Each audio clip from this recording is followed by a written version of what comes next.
Coming up, Cowboy football returns to Arlington for the second time in 3 years. Cross country wins its 5th NCAA title. And we take a look into OSU basketball. All this and more coming up on the Poke Report.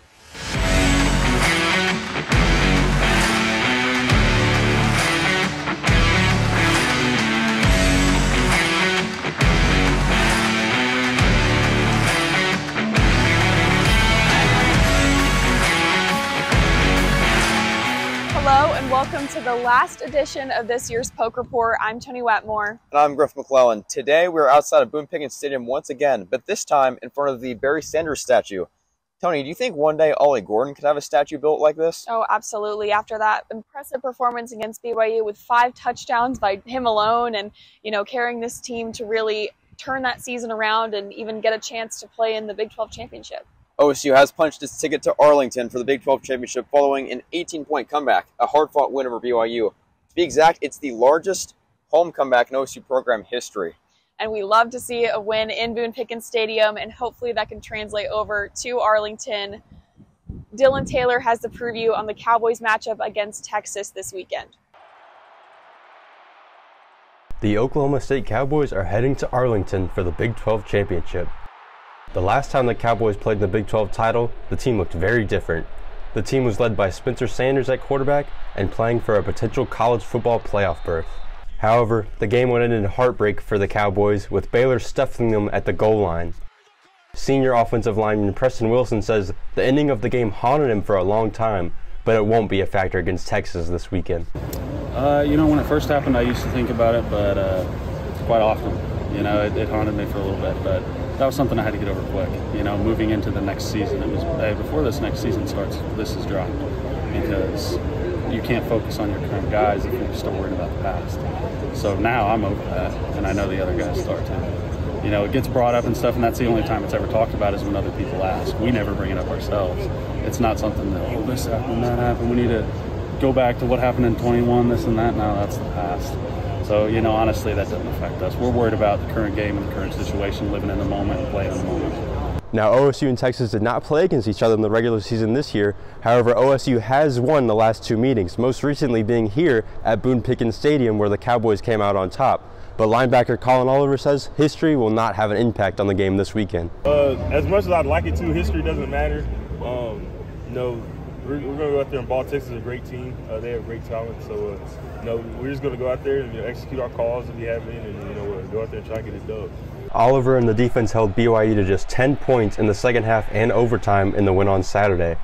The defense will be key in slowing down the Texas offense. Texas quarterback Quinn Ewers is 4th in the Big 12 in passing yards despite missing 2 games. Another key for the Cowboys will be Ollie Gordon II. Gordon leads the nation in rushing yards and finished the game with 5 touchdowns against BYU.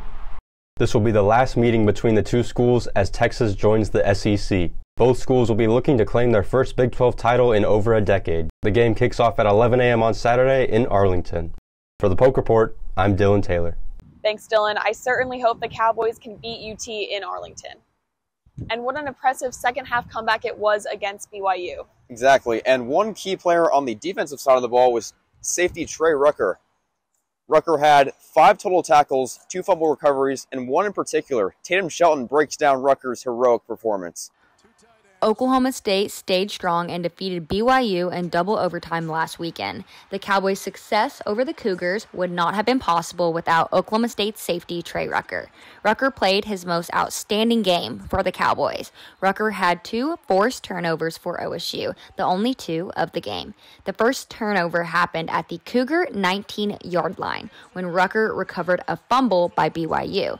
This recovery by Rucker led to the Cowboys' second field goal of the game. Rucker's most impressive defensive play came when he wrestled down Isaac Rex, a 6'6", 255-pound tight end for BYU. Rucker ripped out the ball from Rex and forced a fumble right before the ball carrier was down. Then, after making the play, Rucker instantly recovered the ball while still on the ground to end the game and send the Cowboys to Arlington. The Cowboys will face off against the Texas Longhorns in the battle for the Big 12 championship. Rucker's performance against BYU earned him Big 12 Defensive Player of the Week. For the Poke Report, I'm Tatum Shelton. Thanks, Tatum. That last fumble had the stadium going wild. Griff, I don't know where you were watching from, but from where I wasn't allowed to celebrate, but I was going crazy in my head. I was watching from home, and that didn't stop me from going crazy. I celebrated on my couch. Absolutely. There's a lot of fun festivities with football this weekend, but let's move over to the hardwood for a second. Have you been keeping up with the men's basketball team this year? I have. It's been a turbulent start for this team. There are a lot of newcomers to be excited about. One in particular, Javon Small, who we'll talk about later. This team still has a month to get things figured out before Big 12 play, though. So stay tuned. There's a lot. Yeah, I think they will. And, you know, the newcomers, we have a lot of young players, a lot of transfers. Luke Parrish has more on these newcomers.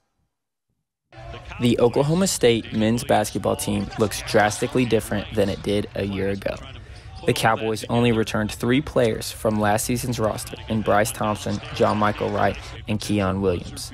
The Cowboys lost a lot of experience from last year's team with 5 seniors and 3 juniors. 5 of them left in the transfer portal. This Cowboy team has 9 newcomers, including 5 freshmen and 4 transfers. The Cowboys did reload with a top 10 recruiting class in the country, including McDonald's All-American Brandon Garrison.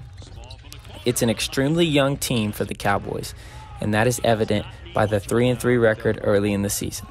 Head coach Mike Boynton knows that the expectation is high, even with such a young team. And we've probably been more demanding of this group than any other group in my time here.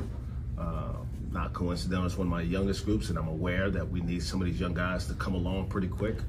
Oklahoma State has only made the NCAA tournament once in Boynton's tenure. This team has the talent to make it to the tournament if they can grow up quickly. The Cowboys start a freshman frontcourt duo in Eric Daly Jr. and Brandon Garrison, and all 5 freshmen have played significant minutes early. This is a team that should improve as the season progresses and the freshmen get more comfortable and the team starts to gel. The Cowboys have been 3-3 to start the year, with losses to Abilene Christian, St. Bonaventure, as well as Notre Dame. This was to be expected with the team playing so many freshmen and essentially a completely new team from last year. The Cowboys have the talent and the length to really do some damage in Big 12 play. They just need some of these freshmen to grow up really quickly. Another reason for the early struggles is the injuries to start the season. The Cowboys have not had a fully healthy roster for 1 game. Transfer Javon Small was injured to start the season as they lost to Abilene Christian.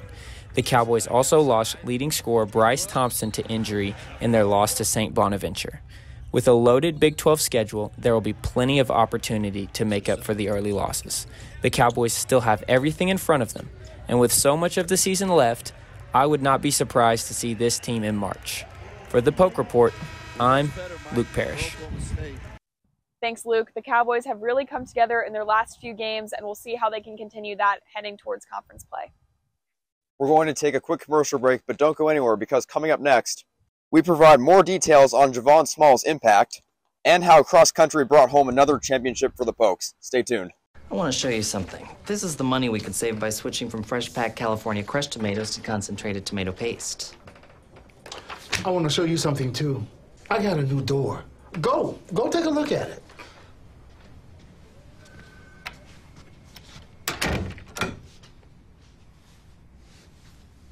Nobody uses better ingredients than Little Caesars, like fresh-packed California crushed tomatoes.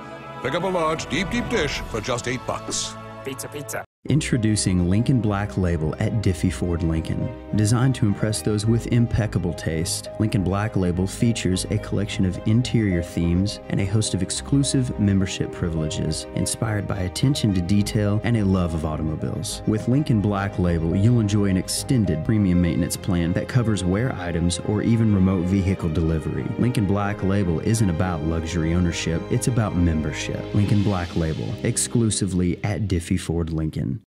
At ASAP Energy, our goal is to provide the best customer service for whatever our clients need. My relationship with ASAP Energy came about in 2007. I was wanting to build a convenience store. I didn't know how to do it. I had never been in the business. I just felt comfortable with Rick. And so I knew that I wanted to do business with a guy like that. Integrity, loyalty, and family. I would recommend that to anybody. Thanks for taking a chance on me. At ASAP Energy, everything matters. Welcome back to the Poke Report, folks. Toni, this year's Cowgirl basketball team is also looking a lot different from last season. Yes, the team said goodbye to a few seniors, but they have some newcomers that have really helped the team, similar to the men's. Braden Marsh gives us details on these newcomers. The Oklahoma State Cowgirls are coming off their first 20-win season in 5 years under Coach J.C. Hoyt in her first year leading the team. However, this is nowhere near the same roster that Hoyt had in her first year in Stillwater. In the offseason, the Cowgirls lost several players from last year's team via the portal, including starters Lexi Keys and Taylon Collins, with Keys joining the in-state rival Oklahoma Sooners. That Cowgirls team was a veteran group as they lost Claire Chastain, Cassidy DeLapp, Naomi Alnadas, Taryn Milton, and Trinity Jackson to graduation. Guard Naomi Alnadas is one of, if not the biggest loss for the Cowgirls. The fifth-year senior averaged over 13 points per game last season. Coach Hoyt says that though this is a new team with new faces, it is no different than her first year coaching the Cowgirls. Yeah, it kind of has felt similar to year one, just so many new faces and a roster reload. But this team has been a lot of fun. Very, very competitive. Probably more competitive than any team that I've coached, just top to bottom. So that's been really fun for me.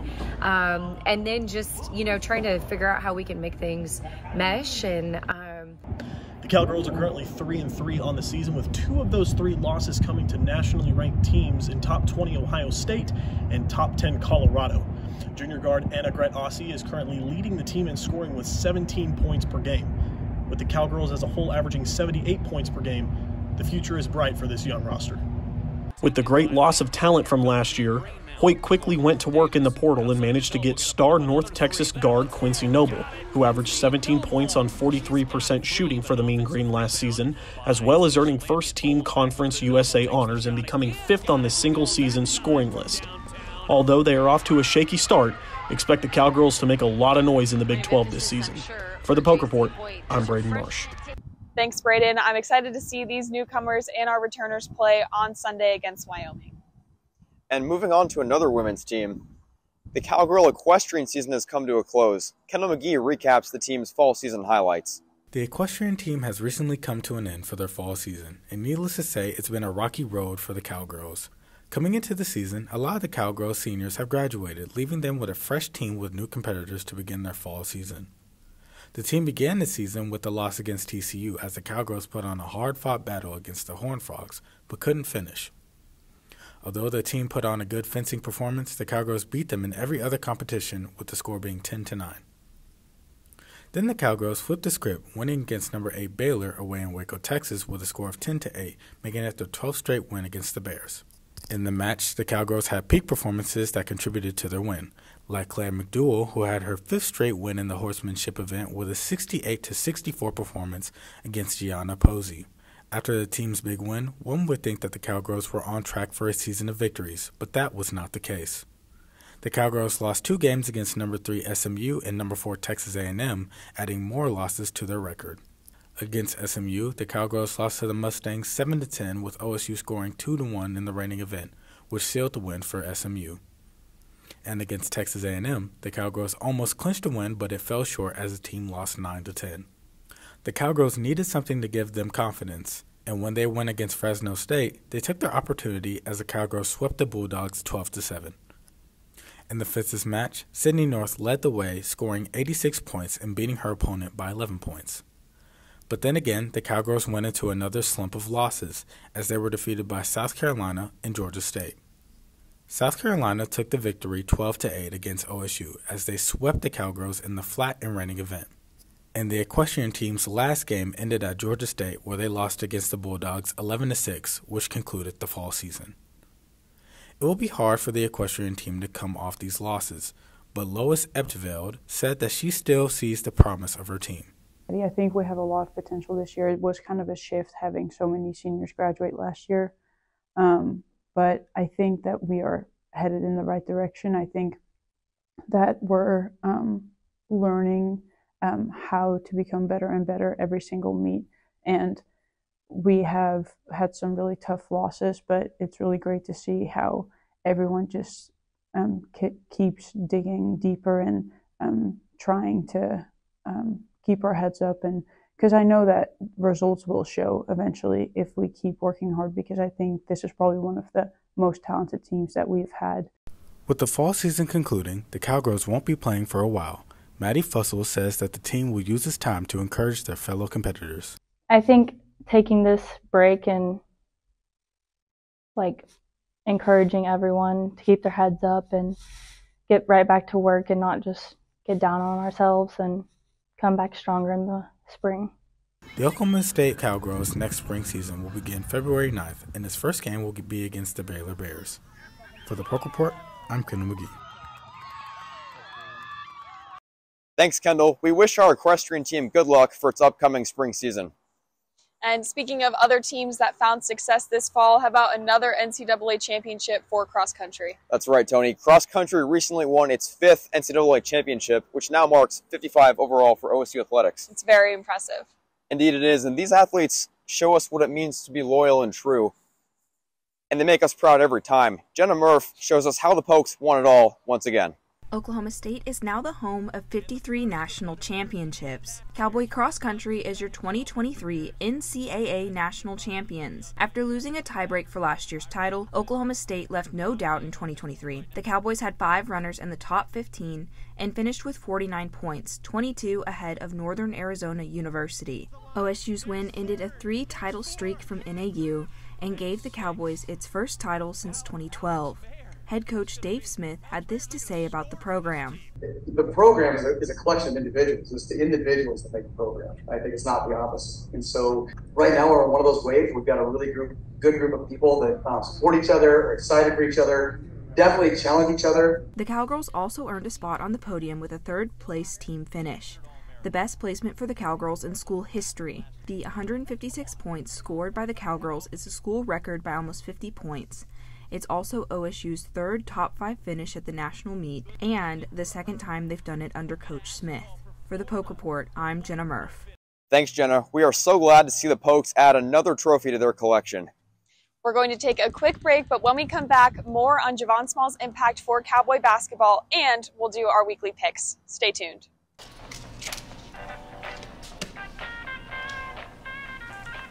Love these things. Hilarious. Sorry, force of habit. As long as you are you, it's Miller time. Hi, it's Sam at Louis Grill and Bar, here to introduce our new menu items from south of the border. Come try our new poblano chicken tacos, or the ever-popular sriracha shrimp tacos. At Louis, where you come for the food, but stay for the fun. It's hard to imagine my life before her, or a day without her. So much of what I take for granted simply wouldn't exist. She is the force that holds our life together. She is my everything, the center of my universe, from Forevermark. The diamond, the promise. Available at Lewis Jewelers.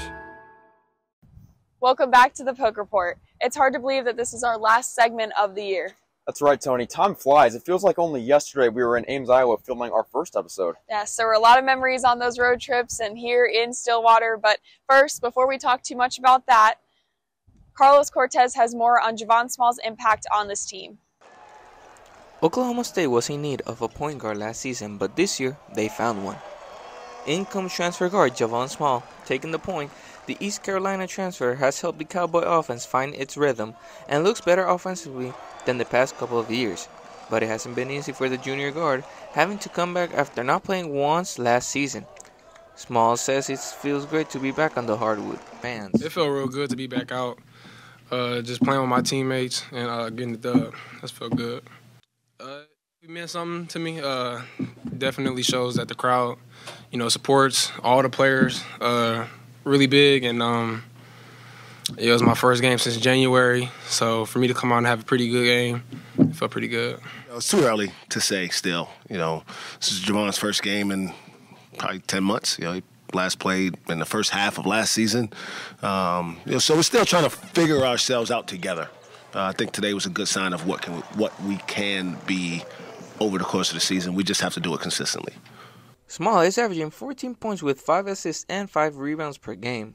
The Cowboy offense has felt his impact as they average 17 assists per game, 3 more assists than last year's team.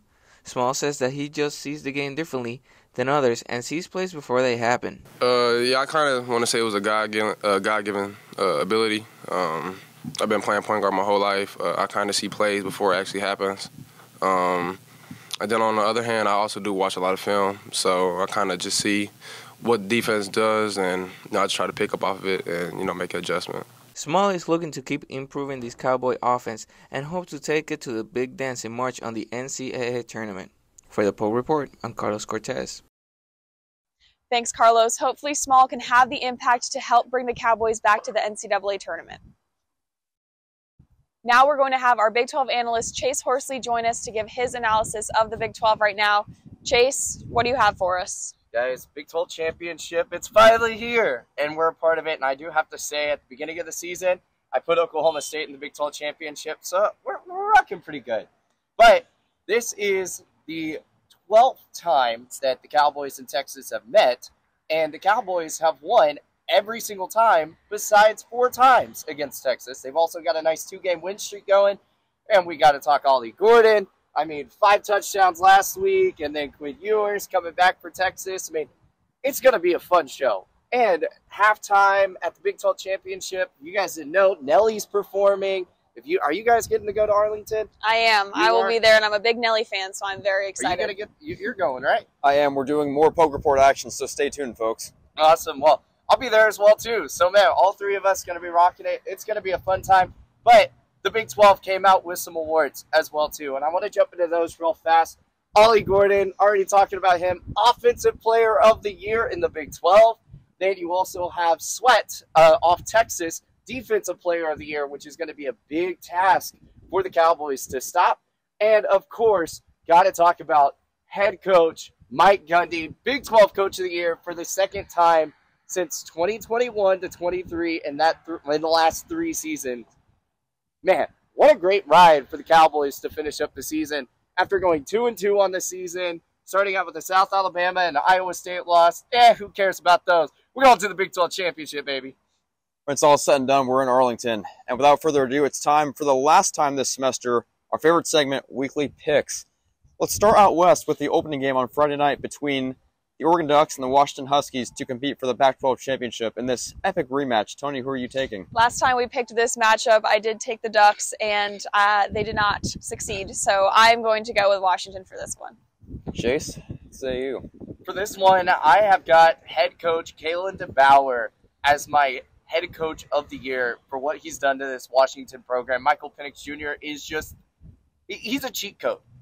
He is the cheat code. And I've got to go Washington. They're going to win, and they're going to make the playoffs. I disagree. I'm going with Oregon. That's really Oregon's only flaw all season when they failed to convert 4th down in the 4th quarter against Washington and eventually missing a game-tying field goal.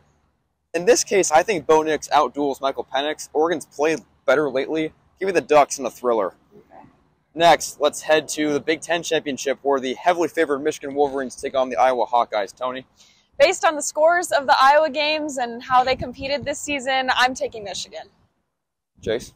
Give me Michigan, and I'm excited to see how all the controversy is going to play out because if you didn't know, Jim Harbaugh's suspension ends at that Big Ten Championship, and he actually will be the one that gets to receive the trophy. So give me Michigan and start the controversy. This one's pretty easy. I'm going with Michigan as well.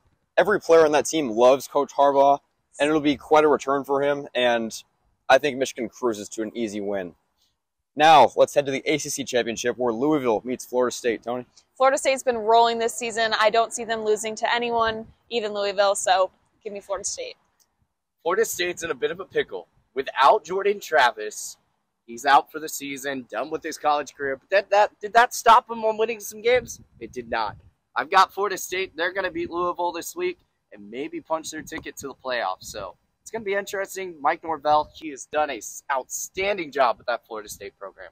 I agree. Florida State's undefeated. They've been a fantastic team all season. They get the job done against Louisville. They're very much a playoff contender. Even without Jordan Travis, they still get the job done.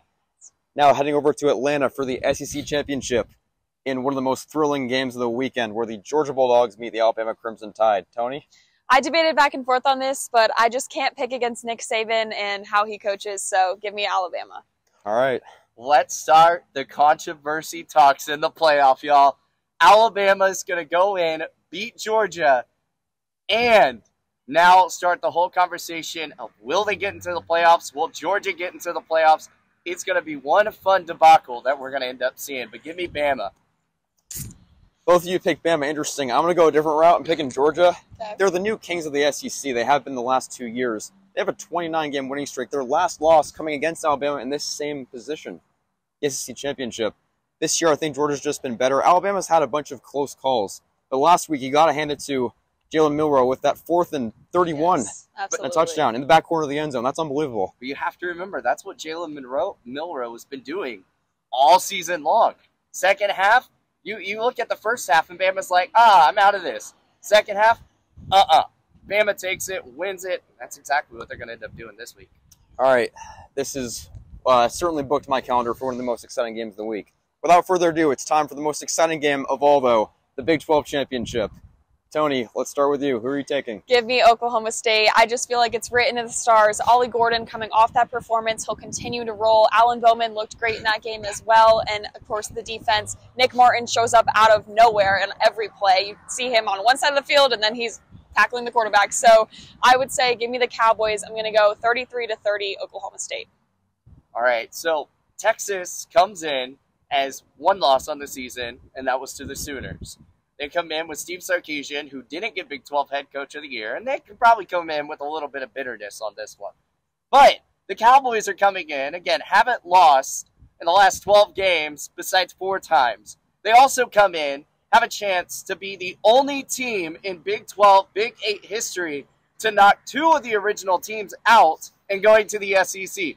Give me the Cowboys, Ollie Gordon, and Alan Bowman going to wreck it. Also, don't forget Nathan Latu.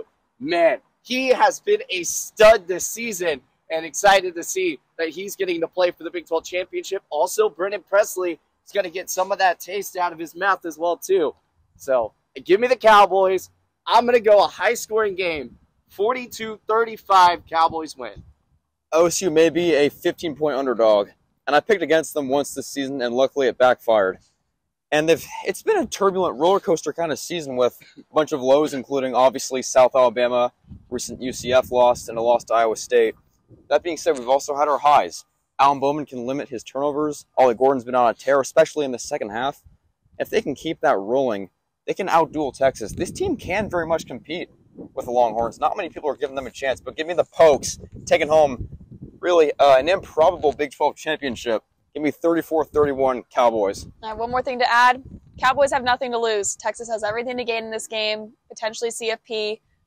Cowboys are going to crush those dreams. That's all we have for today on the last edition of this year's Poke Report. For the final time, I'm Toni Wetmore. And for the final time, signing off from the Poke Report, I'm Griff McClellan. We thank you for joining us this season, and as always, go Pokes.